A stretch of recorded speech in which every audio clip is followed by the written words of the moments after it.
Welcome to The Explainer. Today, we're going to talk about something really cool, a field of mathematical logic that's basically a detective squad for the world of computing. Think of it as a hunt for the absolute bedrock of truth. So, let's kick things off with a question that really gets to the core of what we're talking about today. What's the absolute minimum you need to assume to prove something is true? I mean, think about it. In a courtroom, in science, in math, how little evidence can you get away with and still be totally sure about your conclusion?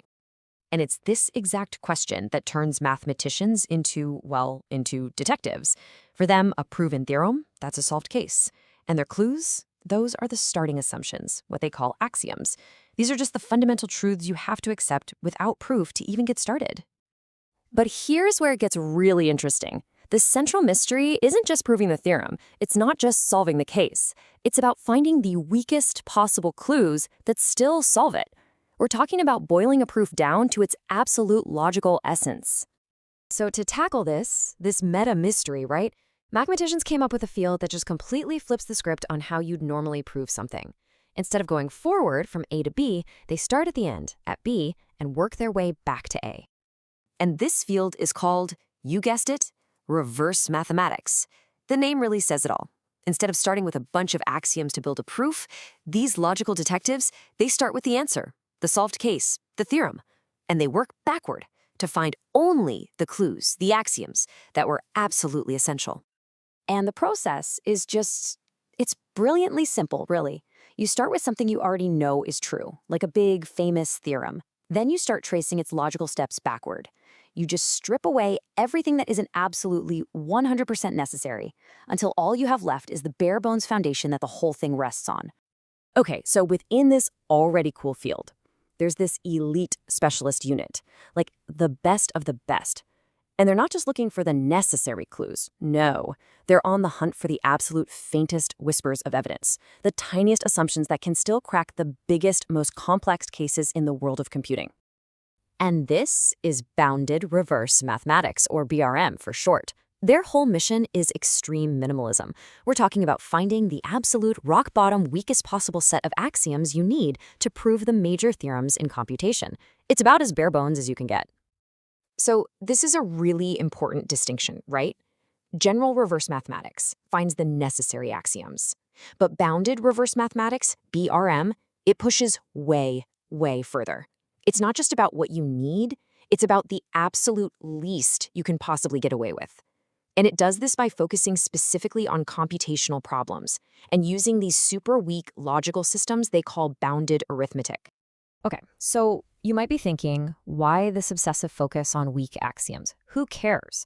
Well, you should care, because this connects directly to some of the biggest, hairiest, most profound unsolved problems in all of computer science. This is where it gets really, really important.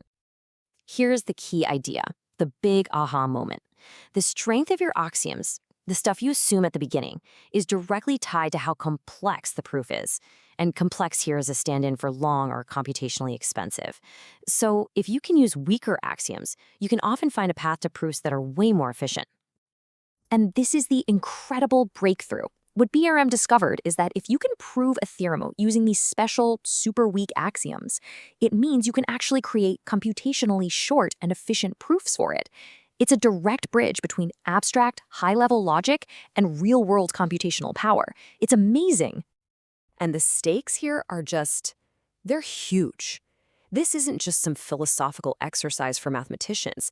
This is a real, practical tool for tackling the absolute giants of computational complexity. I'm talking about the legendary P versus NP problem, the million-dollar question that asks if any problem where the answer is easy to check is also easy to solve. BRM helps us get a handle on the fundamental reasoning power we even need to begin to answer questions like that.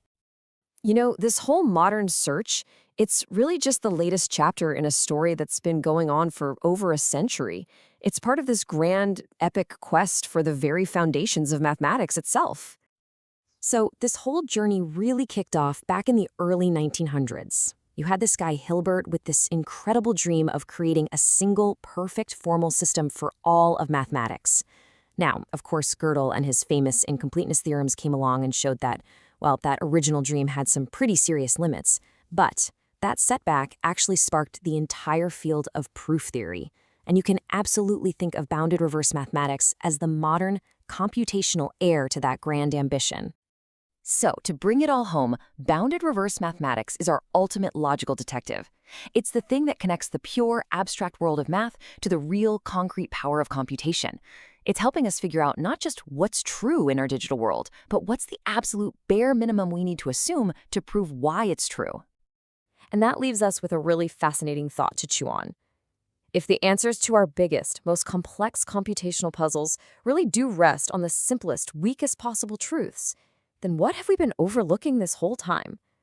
What simple, elegant key might just be hiding there in plain sight?